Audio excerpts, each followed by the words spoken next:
برادران ملت اسلامی، السلام علیکم ورحمۃ اللہ وبرکاتہ۔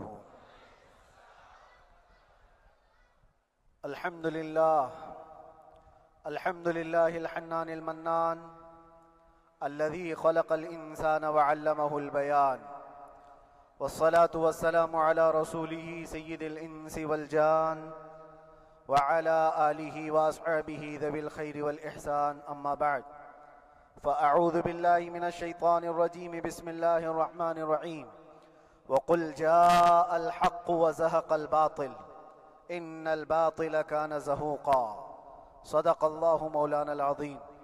بارگاہ رسالت مآب صلی اللہ علیہ وسلم میں درود پاک کا ہدیہ پیش کریں۔ اللہم صلی علی سیدنا و مولانا محمد معدن الجود والکرم وآلہ واصحابہ الکرام وابنہ الکریم وبارک وسلم صلاة دائمة سرمدا ابدا۔ عزیزان گرامی وقار، میں یہ چاہتا ہوں جہاں پر آ کر ہم رکے تھے وہیں سے ہم پھر آگے بڑھتے ہیں۔ ہم رکے تھے کہاں آ کر؟ کچھ دیر کی خاموشی ہے، اس کے بعد ہم آگے بڑھتے ہیں، اس لیے کہ مجھے کوئی شعر اب یاد کرانے کی ضرورت نہیں اور نہ ہی کسی کے سامنے کچھ بولنے کی ضرورت ہے۔ حالات تو ایسے تھے کہ جو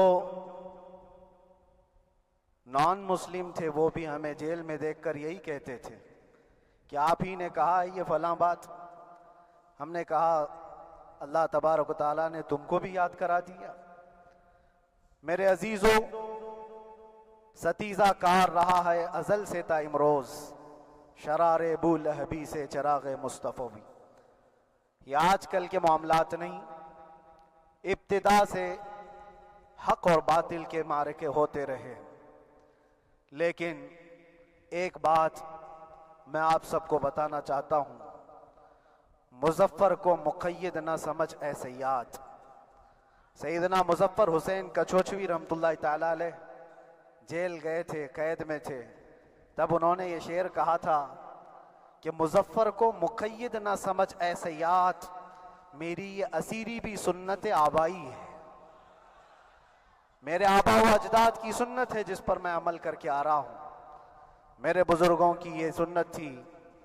بہرحال جن کو جس راستے سے مجھے گزارنا تھا، لوگوں کے دلوں میں یہ ٹھنڈک تھی شاید کہ زبان بند کر کے چند دنوں کے لیے قید کر دیا جائے، مگر میرا عقیدہ یہ تھا کہ اللہ تبارک و تعالی جب تک چاہے کہ کوئی اس کے لیے پابندی نہیں لگا سکتا۔ وَإِن يَمْسَسْكَ اللَّهُ بِضُرٍّ فَلَا كَاشِفَ لَهُ إِلَّا هُوَ۔ رب تعالیٰ فرماتا ہے اگر اللہ تعالیٰ تمہیں کوئی مصیبت دے تو اس کے علاوہ کوئی ٹال نہیں سکتا۔ وَإِن يَمْسَسْكَ اللَّهُ بِخَيْرٍ فَلَا رَادَّ لِفَضْلِهِ، اور اللہ کسی کو بھلائی دے دے تو پھر اس کو روک بھی کوئی نہیں سکتا۔ مولا تبارک و تعالیٰ اگر کسی کو کوئی مقام عطا کر دے تو ہزاروں کیڑوں کے پھڑپڑانے سے وہ مقام ختم بھی نہیں ہو سکتا۔ اللہ تبارک و تعالیٰ جس کو بڑھانا چاہے اس کے لیے کوئی راستہ رکاوٹ نہیں بن سکتا۔ اس لیے کہ ہم نے تاریخ میں دیکھا ہے پیبند لگے کپڑے پہننے والے، پیروں میں چپل نہیں تھے، جن کے ناخن تک اکھڑ جاتے تھے، لیکن وہ جب چلتے تھے قیصر و کسریٰ بھی کانپتے تھے، جن کا ہی یہ نعرہ تھا ٹل نہ سکتے تھے جنگ میں اگر اڑ جاتے تھے، پاؤں شیروں کے بھی میدان سے اکھڑ جاتے تھے، حق سے سرکش ہوا کوئی تو بگڑ جاتے تھے، ارے تیغ کیا چیز ہے ہم توپ سے بھی لڑ جاتے تھے۔ یہ وہ صحابہ کرام اور اسلاف کرام، ان کا یہ معمول تھا۔ بظاہر ان کے پاس کوئی اسباب نہیں تھے لیکن اللہ کی مدد تھی، وہ پانی کی طرح بہتے ہوئے چلے گئے، نہ چٹانوں نے ان کا راستہ روکا، نہ دریاؤں نے ان کا راستہ روکا، وہ جس طرف سے جاتے تھے اللہ تعالیٰ ان کے لیے راستے بناتا تھا۔ عزیزان گرامی وقار، کون ہے وہ جو دریائے دجلہ میں اپنے گھوڑے دوڑائے تھے؟ کون ہے وہ جو دریا میں اپنی کشتیاں ڈال کر جلا دیا تھا کہ واپس جانے کا کوئی تصور نہ ہو؟ یہ سب میرے مصطفیٰ کریم کے دیوانوں کی ہی بات تھی۔ اسی لیے آج بھی دنیا گھبراتی ہے تو شانے لوگوں سے نہیں، دیوانوں سے ہی گھبراتی ہے۔ بہت زیادہ چالاک رہنے والوں سے نہیں، دیوانوں سے دنیا گھبراتی ہے، اس لیے کہ دنیا کو پتا ہے، دنیا جانتی ہے کہ دیوانہ کہاں دیکھتا ہے کسی کو پتا نہیں۔ اور یہ اس دیوانے کی بات کر رہا ہوں جس کے لیے اللہ کے حبیب صلی اللہ تعالیٰ علیہ وسلم کی عزت و وقار سب سے اول ہے۔ عزیزان گرامی وقار، آج آپ کے سامنے حاضر آیا، یہ میرے استاد گرامی، مربی، استاذ الاساتذہ، برادر گرامی حضرت العلامہ مفتی زبیر احمد صاحب قبلہ ادام اللہ اقبالہ، جنہوں نے دن رات ایک کر دیے تھے۔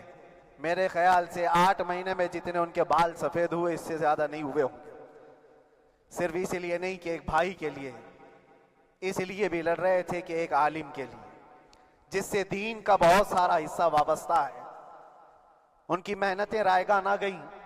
بہت سارے میرے احباب و اقربا، خاص طور پر مدن پورہ اور وکرولی سے، جنہوں نے اپنے گھر بار چھوڑ کر میرے لیے دوڑتے بھاگتے رہے، اللہ رب العزت اس بات کا شاہد ہے، ایک ایک دن اندر میں نے سب کے لیے دعائیں کی ہیں، اور ایسا نہیں کہ کوئی دن بھولا جاتا، اور باہر کی ہمیشہ یہ خبریں آتی رہتی ہیں کہ حالات کیسے کے کیسے ہوتے جا رہے ہیں۔ کبھی اگر گھبراہٹ اور بے چینی ہوتی تو میرے عزیزوں صرف ایک ہی بات ہمارے پاس تھی علاج کے لیے، ایک ہی علاج تھا۔ جب بے چینی بڑھ جاتی، اپنوں سے رابطہ نہیں ہو پاتا اور کسی کے خبر نہ پہنچتی، کھانے پینے کی تکلیفیں، رہنے سہنے کی مصیبتیں جب سر پر آتی تو ایک ہی علاج تھا، ان کے نثار کوئی کیسے ہی رنج میں ہو، ان کے نثار کوئی کیسے ہی رنج میں ہو، جب یاد آ گئے ہیں سب غم بھلا دیے ہیں، جب یاد آ گئے ہیں سب غم بھلا دیے ہیں۔ اس رسول محترم صلی اللہ تعالیٰ علیہ وسلم کا احسان عظیم ہے۔ بار بار مجھے یہ احساس ہوتا رہا، پوری دنیا اگر چھوڑ دے مگر یقین تھا آمنہ کا لال کبھی نہیں چھوڑے گا، اور چھوڑا بھی نہیں، اور چھوڑا بھی نہیں۔ ہر رات جو ہمارا معمول تھا، ہم نے جو دیکھا، ہماری پچھلی زندگی میں ہم نے اتنے عجائبات نہیں دیکھے ہوں گے جو 8 مہینے کے اندر ہم نے دیکھے۔ نبی پاک صلی اللہ تعالیٰ علیہ وسلم کے انعامات و اکرامات، رب تبارک و تعالیٰ کی مدد سے دل مضبوط ہوتا ہے۔ عزیزان گرامی، ہم نے تو وہاں ایسے لوگوں کو دیکھا جو ڈپریشن کا شکار ہو کر کافر بھی ہو گئے، اور حالات سے گھبرا کر کے وہ انکار کر بیٹھے، کوئی خدا نہیں ہے، کوئی مدد نہیں آتی ہے، ایسے حالات وہاں دیکھے۔ لیکن ان حالات میں بھی اللہ تبارک و تعالیٰ کی مدد ساتھ رہی۔ رسول پاک صلی اللہ تعالیٰ علیہ وسلم کا انعام و اکرام یہ تھا کہ جس طرح سے گئے تھے اسی طرح سے واپس بھی آئے، جس طرح سے گئے تھے ویسی واپس آئے، اور نہ میرے مصطفیٰ نے باہر میری عزت میں کمی کی، نہ اندر عزت میں کمی کی، کہیں پر بھی نہیں۔ الحمدللہ، جس شان کے ساتھ رسول پاک صلی اللہ تعالیٰ علیہ وسلم اپنے چاہنے والوں کو رکھتے ہیں، وہ میں نے دنیا میں دیکھا، اور پھر یہ عرض کیا آقا، آج آپ کی عزت پر بات کرنے والے کو چاہے وہ 1000 کال کوٹری کے اندر ہو، آپ عزت کے ساتھ بٹھاتے ہیں تو پھر قیامت کے دن اس کی عزت کا کیا حال ہوگا؟ عرش حق ہے مسند رفعت رسول اللہ کی، دیکھنی ہے حشر میں عزت رسول اللہ کی۔ میرے عزیزو، ایک بات کو طے کر کے چلو، انہیں جانا، انہیں مانا، نہ رکھا غیر سے کام، للہ الحمد میں دنیا سے مسلمان گیا۔ اس ایک بات میں جو عزت ہے، دنیا کے کسی مقام و منصب اور مرتبے میں عزت نہیں ہے۔ اور حالات دنیا انشاءاللہ میں سناتا رہوں گا۔ اللہ تبارک و تعالیٰ جب تک یہ زبان رکھا ہے، حق بولتے رہیں گے اور سناتے رہیں گے، اور بھی حالات آپ کو انشاءاللہ العزیز آگے سناتے رہیں گے۔ لیکن آج خصوصیت کے ساتھ میں جمعہ کے لیے اسی لیے حاضر آیا کہ یہاں کے لوگ پل پل یاد کرتے رہے۔ حضرت مجھے ہر بار خبر دیتے کہ جب نماز سے فارغ ہو کر کے میں نکلوں تو مجھے لوگ پکڑ لیتے، کیا ہوا، اب کیا خبر ہے؟ تو جس قدر آپ کی بے چینی تھی، بے قراری تھی، میرے عزیزو، مجھے بھی ملنے کی بے چینی اور بے قراری تھی، لیکن یہ ایک سٹیج تھا جس سے گزارا گیا ہے، ایک مقام تھا جس سے گزارا گیا۔ میں تو ایک نکما آدمی، میں تو ایک کم پڑا ہوا ہوں، لیکن آپ کو بزرگان دین کی اگر تاریخ پتہ ہو، امام اعظم ابو حنیفہ رضی اللہ تعالیٰ عنہ، جن کو ناحق جیل میں رکھا گیا تھا، امام موسیٰ کاظم رضی اللہ تعالیٰ 7 سال تک قید میں رہے۔ یہ کون امام موسیٰ کاظم؟ جن کے دربار میں جانے کے لیے غوث اعظم عبد القادر جیلانی رضی اللہ تعالیٰ 4 کلومیٹر دور اپنی چپل اتار دیا کرتے تھے۔ امام موسیٰ کاظم کا وہ دربار ہے جن کو باب الحوائج کہا جاتا ہے۔ تو اس امام کو 7 سال تک بغیر کسی قصور کے قید میں رکھا گیا، اور حد تو یہ ہے کہ اسی قید خانے میں زہر دے کر کے آپ کو مارا گیا ہے۔ آپ کا جنازہ جیل سے نکلا تھا۔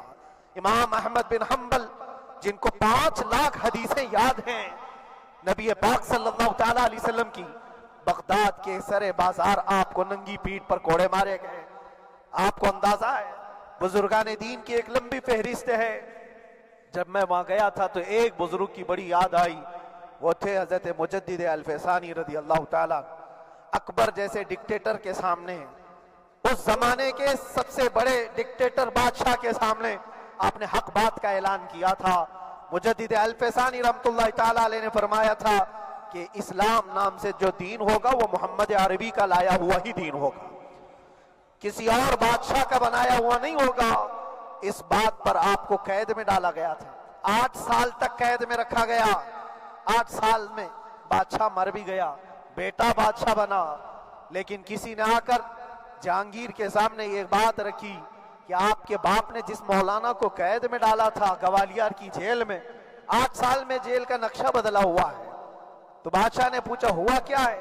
کہا کہ اس مولانا نے 8 سال میں تقریباً 700 قیدیوں کو عالم بنا دیا ہے۔ درس حدیث، درس تفسیر، قرآن کا علم، نمازیں جماعتوں سے وہاں اس طرح ادا ہوتی ہیں جیسے لگتا ہے گنبد خضرا کی چھاؤں میں ہے۔ رب تبارک و تعالیٰ کا یہ احسان عظیم تھا۔ ان 8 مہینوں میں بحمدہ تعالیٰ میں نے اپنی لائف میں کبھی اتنی امامت نہیں کی تھی جتنی وہاں امامت کیا، اس لیے کہ پابندی نہیں ہو پاتی۔ جب جب امام رہا مسجد میں چھٹیاں ہوا کرتی تھی، ادھر ادھر آنا جانا، لیکن وہاں پر کبھی کسی نماز میں چھٹی نہیں ہوئی، اور امامت اللہ تبارک و تعالیٰ کو جہاں لینا ہے وہاں لیتا رہے۔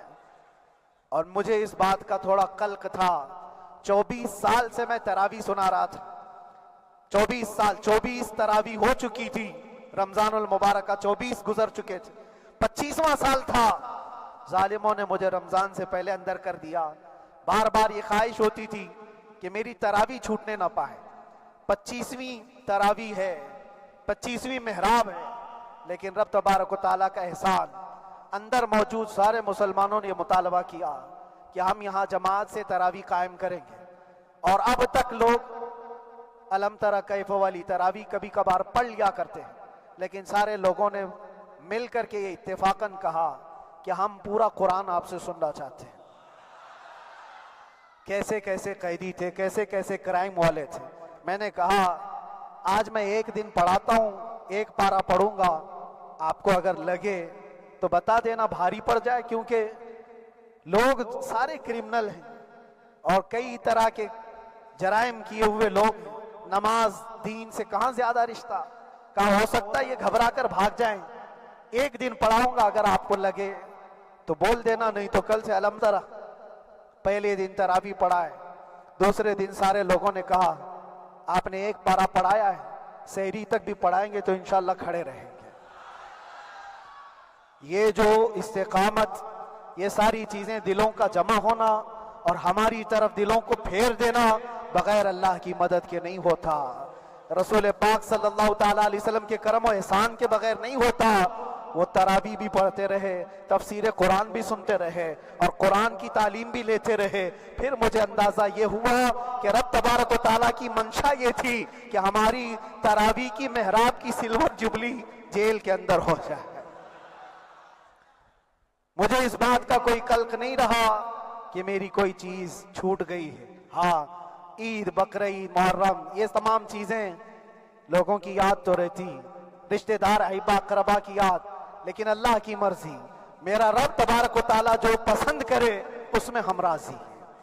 اگر مولا یہ چاہتا ہے کہ میں تنہا پڑھوں تو اس کی رضا میں ہم راضی ہیں، اگر وہ چاہتا ہے کہ مجمع ہزاروں میں ہم نماز ادا کریں تو اس کی مرضی پر ہم قائم ہیں۔ عزیزان گرامی وقار، صبر اور سکون کے ساتھ جو حالات گزرے اس میں سب سے بڑا کردار آپ سب کی دعاؤں کا ہے، سب کی دعاؤں کا۔ مشائخ، سارے پیران اعظام، تمام سلاسل کے اور ہر مسجد کے امام اپنے محراب اور منبر سے جو دعا کرتے رہے، یہ سارا ذخیرہ میرے لیے اتنا بڑا ہے جس کو میں بیان نہیں کر سکتا۔ ہر ایک کی جانب سے دعائیں، عورتوں بچوں کی طرف سے منتیں، روزے، نہ جانے کیا کیا کر لیا۔ پھر مجھے اندازہ ہوا کہ صرف اپنے آرام، اپنے راحت کے لیے پھڑپھڑانے سے کچھ نہیں ہوگا۔ رب تبارک و تعالیٰ یہ چاہتا ہے کہ پوری امت مل کر کے اس فقیر کے لیے دعا کرے، اور اللہ تعالیٰ کو جب تک منظور تھا تمہاری دعائیں ہوتی رہی۔ بعض لوگوں کو یہ خیال بھی آیا، کچھ میرے احبا اقربا رشتہ داروں نے بھی کہا اتنی ساری دعائیں ہوئی، اتنی ساری دعائیں ہوئی، قبول کیوں نہیں ہوتی؟ ایک بات یاد رکھو، پوری دنیا مل کر کھڑے ہو کر دعا کرے، اللہ کی قدرت پر کوئی کام کرنا واجب نہیں ہے، اللہ پر کوئی چیز واجب نہیں ہے۔ اگر وہ اپنے فضل سے عطا کر دے تو اس کا احسان ہے، اس کا احسان ہے۔ اب چاہے وہ سال بھر میں قبول کرے کہ 5 سال میں قبول کرے، ایک بات یاد آتی ہے میرے عزیزوں، ہماری قید تو 8 مہینے کی ہوگی، ان بزرگان دین کی قید 8 سال 7 سال۔ امام محمد بن حسن عسکری 20 سال تک قید میں رہے، 20 سال تک اندر سلاخوں کے پیچھے بند رکھا گیا۔ یہ اہل بیت اطہار ہیں، ائمہ اعظام ہیں، ان کی تکلیفیں دیکھ کر پھر ہماری تکلیف چھوٹی لگتی، اور پھر نبی پاک صلی اللہ تعالیٰ علیہ وسلم کی یاد آتی۔ صرف اس بات کا ہمیں فخر تھا کہ تم نے کبھی چوری کے الزام میں تو نہیں گرفتار کیا، کسی گھناؤنے الزام میں تو نہیں گرفتار کیا۔ ہاں اگر کسی بات پر گرفتار کیا ہے تو ان سے پوچھو تو اب یہ بولنے میں بھی شرم کرتے ہیں، مولانا کو کیوں گرفتار کیا ہے، مولانا کو کیوں اندر رکھا ہے؟ شرم آتی ہے بولنے میں، کیونکہ انہوں نے کچھ ایسا بولا تھا جس کو بولنے میں شرم آتی۔ کیا بولا تھا میرے عزیزوں؟ یہ ایک الگ کہانی ہے، ابھی میں اس پر کچھ گفتگو نہیں کرتا، اس لیے کہ ہر ایک کو یاد ہو چکی ہے، ہر ایک کو یاد ہے۔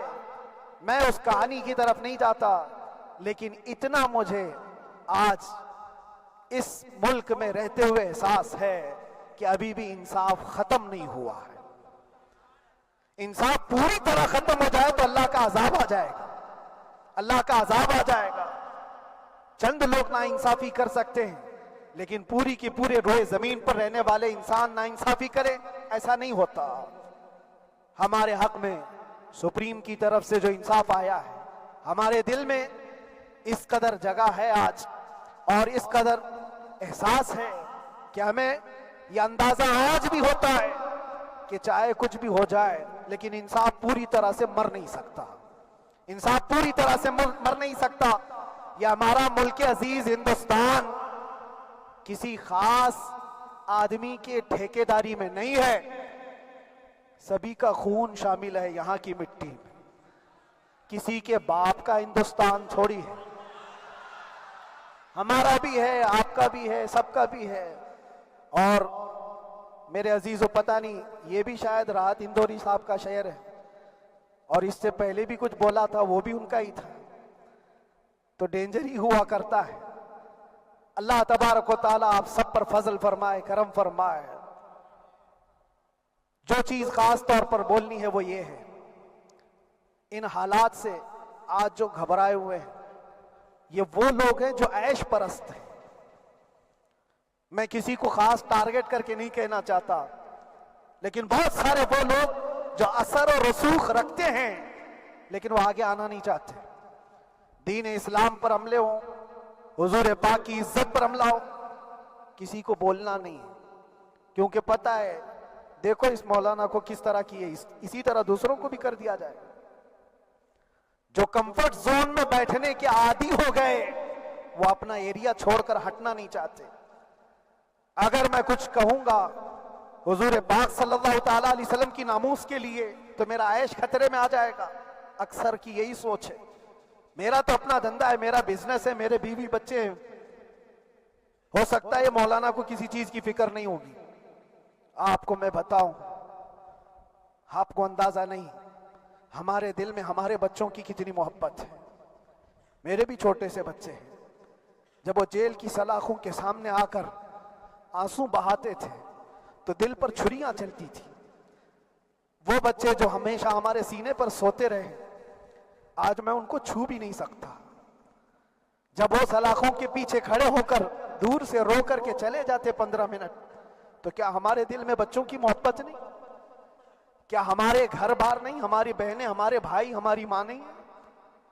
کتنے تو دن ایسے ہوئے کہ میری ماں کو دورے پڑتے رہے یاد کے لیے.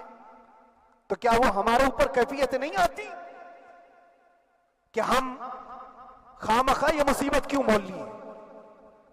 میری بیٹی تو جھگڑا کرتی اس بات کو کہ کیوں آپ اکیلے ہو, بہت سارے لوگ ہیں سب کا خیال کرتے ہوئے. لیکن میرے عزیزو, یہ ان کی اپنی محبت ہے. سارا ایک پریوار اور اس سے زیادہ میرے شاگردوں کی ایک دنیا ہے. کتنے ایسے ہیں, میں جانتا ہوں کہ 8 مہینے تک نرم غذا نہیں کھائی میرے ان بچوں نے. میں جانتا ہوں ان کا صرف یہ خیال تھا کہ اندر پتہ نہیں جیل میں آپ کیا کھا رہے ہوں گے, ہم یہاں نرم غذا نہیں کھائیں گے, گوشت مچھلی نہیں کھائی. حالانکہ یہ کوئی چیز تمہارے اوپر واجب نہیں تھی. یہ حالات میں اس لیے بتا رہا ہوں میرے عزیز, کسی کے وہم و گمان میں اگر یہ ہے تو نکال دے کہ میرے آس پاس کچھ نہیں ہے, میں کسی کو چاہتا نہیں, یا میرے ساتھ محبتیں نہیں ہیں. کثرت سے محبت کرنے والے لوگ ہیں میرے پاس. میرے ان بھائیوں کی اور میرے بہنوں کی, میرے گھر والوں کی محبت تو ایسی ہے کہ ان کے گھروں کے بچوں کے معاملات بھی بغیر مجھ سے پوچھے نہیں ہوتے. اگر 8 مہینے اندر رہا تو کسی کا رشتہ نہیں تو بات چیت بھی نہیں ہے. رشتہ نہیں ہوگا جب تک یہ نہ آئے. سارے کام ڈیپینڈ رہتے تھے. مجھے بھی ان تمام چیزوں کا احساس ہے, لیکن یہ سب چیزیں ایک طرف, میرے مصطفیٰ کی عزت اپنی طرف.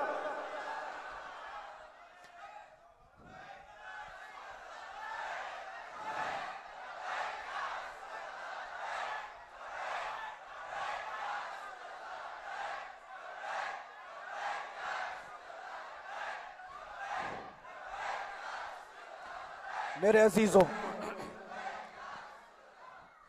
ہر ایک کے آنسوں کے قطرے میں نے دیکھے, بھائیوں کے, بہنوں کے, میرے پاس ملنے کے لیے میرے جو شاگرد آتے ان کے.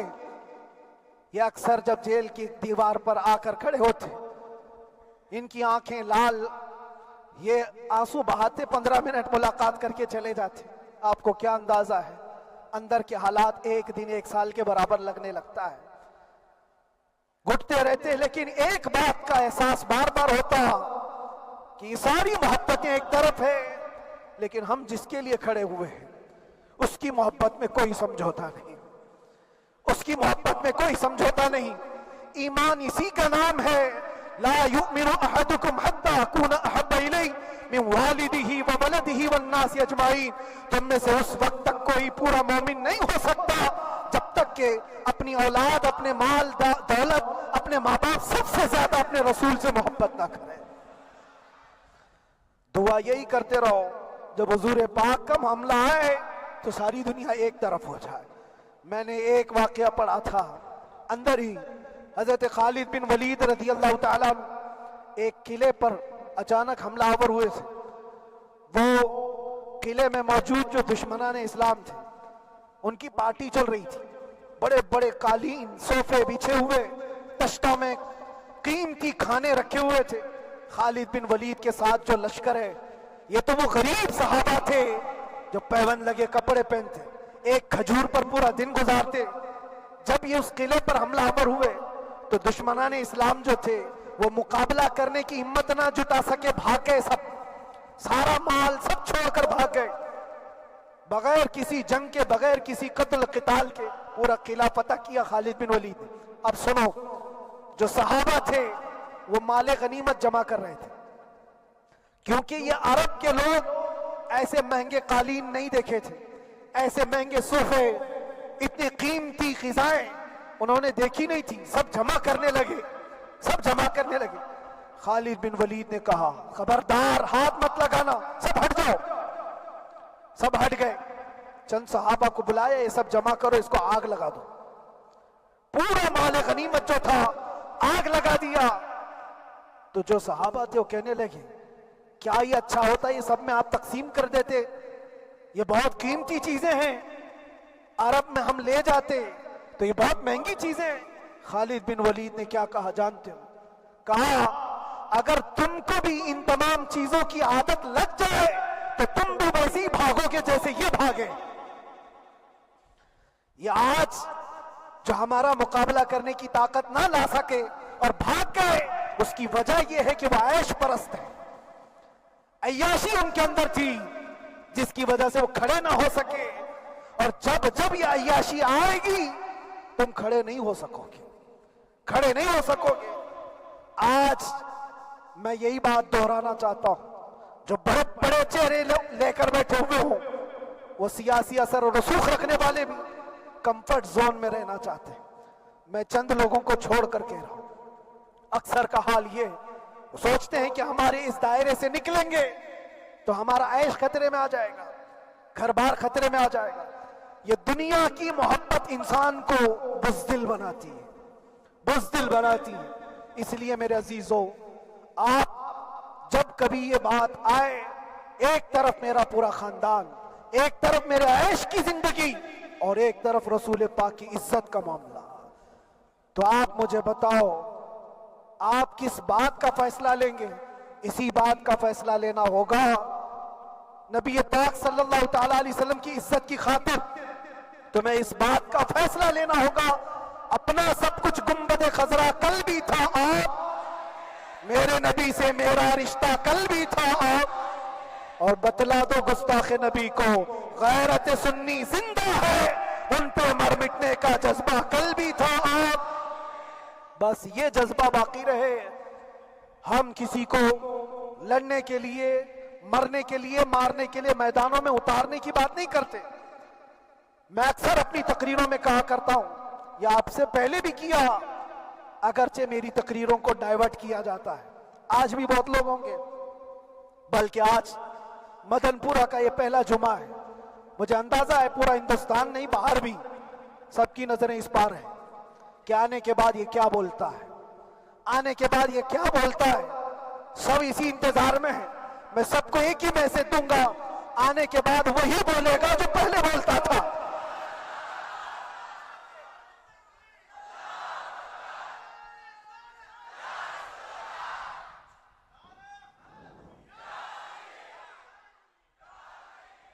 اگر کچھ غلط ہوتا تو ہمارے اس ملک عزیز ہندوستان کی سب سے اعلیٰ عدالت یہ نہیں کہتی کہ ان کے اسپیچ میں کوئی ہیٹ مسئلہ نہیں ہے۔ وہ ہمیں اندازہ ہے میرے عزیزوں، ہاں جہاں غلطی ہوگی ہم بھرے اعلان کے ساتھ کہیں گے کہ ہم سے یہ غلطی ہو گئی، ہم سے یہ خطا ہو گئی، زبان پھسل گئی، لیکن جو چیز نہیں ہے تو اگر تم زبردستی اس کو کہو گے تو یہ ہم نہیں مانتے۔ ہاں بس اتنی دعا میرے حق میں کریں کہ جتنی بھی زندگی باقی ہے، جتنی زندگی باقی ہے، اللہ تبارک و تعالی حضور پاک کی محبت اور ان کی عظمت کی حفاظت کے لیے جیتے مرنے کی توفیق عطا فرمائے۔ ہمارا کام صرف اتنا رہ گیا، جو میسج دینا تھا وہ ہم نے دے دیا۔ اب جو حالات آ رہے ہیں میرے عزیزوں، آپ سب کے لیے بھی میں یہ گزارش کروں گا، دین کی طرف آ جاؤ، سچائی کی طرف آ جاؤ، ورنہ گاجر مولی کی طرح کٹ جاؤ گے، ختم ہو جاؤ گے۔ دین کی طرف آؤ،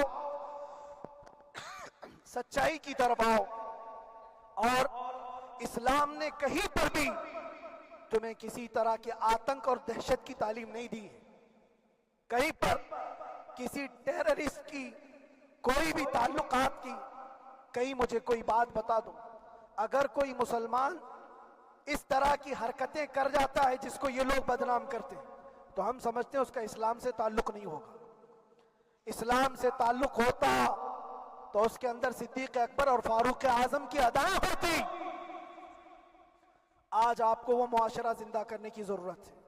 میں نوجوانوں سے کہوں گا، بہت دن گزار لیے ٹک ٹاک پر مجرے، اور تمہارے اس انٹرنیٹ کی دنیا پر جس طرح تم نے آوارگی کر لی ہے، اب وقت کم بچا ہے، آ جاؤ میرے نبی پاک کی گنبد کی چھاؤں میں۔ عزت وہیں پر ہے، انہی کے قدموں میں عزت ہے، اور یہاں پر بھی ہے اور آخرت میں بھی ہے۔ آخرت میں بھی ہے۔ بس اس عزت کے لیے آپ سب سے میں گزارش یہ کروں گا، سچائی کی طرف واپس آ جاؤ، سچائی کی طرف واپس آ جاؤ۔ جو تمہاری نمازیں باقی ہیں اس کو پوری کر لو، اس سے پہلے کہ دنیا تم پر نماز پڑھ دے، اس سے پہلے کہ تمہارے جنازے کی نماز پڑھی جائے، اپنی نمازیں کمپلیٹ کر لو۔ اور علماء ذوی احترام کا ادب و احترام اپنے اندر رکھو۔ صرف اس بات کے لیے آپ کو میں احساس دلانا چاہتا ہوں کہ مجھے جس راستے سے گزارا گیا، جتنے دن قید و بند کی صحبتیں گزاری گئی، یہ صرف یہ میسج دینا تھا کہ پھر اس مولانا کا یہ ہو سکتا ہے تو چھوٹے چھوٹوں کی کیا کر دیں گے۔ ایسا اگرچہ آ جائے موقع تب بھی گھبرانے کی ضرورت تھی۔ آپ کو پتہ ہے اس ملک عزیز ہندوستان کی آزادی میں 30,000 علماء کو پھانسیوں پر لٹکایا گیا۔ انگریزوں نے 30,000 علماء کو کشمیر سے لے کر دلی تک ہر درخت پر ایک عالم کی لاش لٹکتی تھی۔ انہوں نے قربانیاں دی ہیں، قربانیاں بزرگان دین کے علماء ذوی احترام کی ہوئی ہیں۔ یہ اور بات ہے کہ اس جنریشن نے آج ہم کو دیکھا تو ان کو بہت بڑا لگتا ہے، یہ کوئی بہت بڑی بات نہیں تھی، بہت بڑی بات نہیں تھی۔ اس پروسیس سے بہت سارے علماء کو گزارا گیا ہے۔ سرکار مجاہد ملت رحمت اللہ تعالی علیہ ایمرجنسی کے زمانے میں 18 مہینے تک قید میں گزارے، 18 مہینے تک ایمرجنسی، وہ بھی ڈکٹیٹر کا زمانہ تھا۔ اس زمانے میں بھی آپ اندر رہے، لیکن باہر آنے کے بعد نہ آپ کے مشن میں کوئی کمی آئی، نہ آپ کی زبان میں کوئی لکنت آئی۔ اللہ والے جو ہیں وہ اللہ کی رضا کی طرف اور رسول پاک کی رضا کی طرف ہوتے ہیں۔ ہم سب بھی اس مشن کو آج یہاں سے زندہ کرتے ہیں، جہاں سے ہم چھوڑے تھے وہیں سے آگے بڑھتے ہیں، جہاں سے ہم چھوڑے تھے وہیں سے ہم آگے بڑھتے ہیں۔ کسی کو اگر کچھ برا لگتا ہے تو وہ اس کے سمجھ کا قصور ہے، اس کے فہم کا قصور ہے۔ ہم نے کسی کو ٹارگٹ کر کے کبھی کہا نہیں، بلکہ یہ تو کامن بات ہے، ایک تو کامن کہی جانے والی بات ہے۔ فخر سے اگر کوئی آدمی اپنے گھر میں کہے کیا بات ہے مولانا آج صبح سے تمہارے گھر میں کچھ ہلچل نہیں ہے، کچھ ہلچل نہیں ہے، ہو سکتا ہے تمہارے گھر میں کوئی نہ ہو، تم اکیلے بیٹھے ہو، بیوی کہیں گئی ہے، ماں کہیں گئی ہے، گھر میں کوئی بنانے والا نہیں ہو، گھر میں خاموشی ہے، تو تم اگر اس کو جواب دے دو کہ کچھ دیر کی خاموشی ہے، شام میں آ جائے گی، کچھ دیر کی خاموشی ہے، شام میں آ جائے گی، تو کیا گناہ کیا، کیا گناہ کیا؟ اس کے حالات پر وہ بول رہا ہے، اس کے گھر میں خاموشی ہے اسی لیے بول رہا ہے۔ ہم نے بھی اسی لیے کہا کچھ دیر کی خاموشی، اسی لیے کہ ہم جانتے ہیں اسلام وہ نہیں ہے جو یہاں دکھ رہا ہے آج، اسلام تو وہ تھا جو صدیق اکبر کے زمانے کا تھا، اسلام تو وہ تھا جو فاروق اعظم کا تھا، اسلام تو وہ تھا جو عثمان غنی اور حیدر کرار کا تھا۔ تو وہ جو ہلچل تھی وہ خاموش ہے، صلاح الدین ایوبی کا دور تھا، وہ اسلام کی ہلچل تھی۔ تو میرا گھر آج خاموش ہے، اس لیے تو میں پکار کر کے رہا ہوں کچھ دیر کی خاموشی ہے، اور ہمیں اپنے رب سے یقین ہے یہ خاموشی ایک شام ٹوٹے گی، کوئی صلاح الدین آئے گا۔ اور اللہ تبارک و تعالی ہم سب کے اس عزم اور حوصلے کو زندہ رکھے، اور آپ سب کی محبتوں کو سدا سلامت رکھے، اور میرے آقا صلی اللہ تعالی علیہ وسلم کے قدموں پر مر مٹنے کی ہمیں توفیق عطا فرمائے۔ وآخر دعوانا الحمدللہ رب العالمین، لبیک یا رسول اللہ۔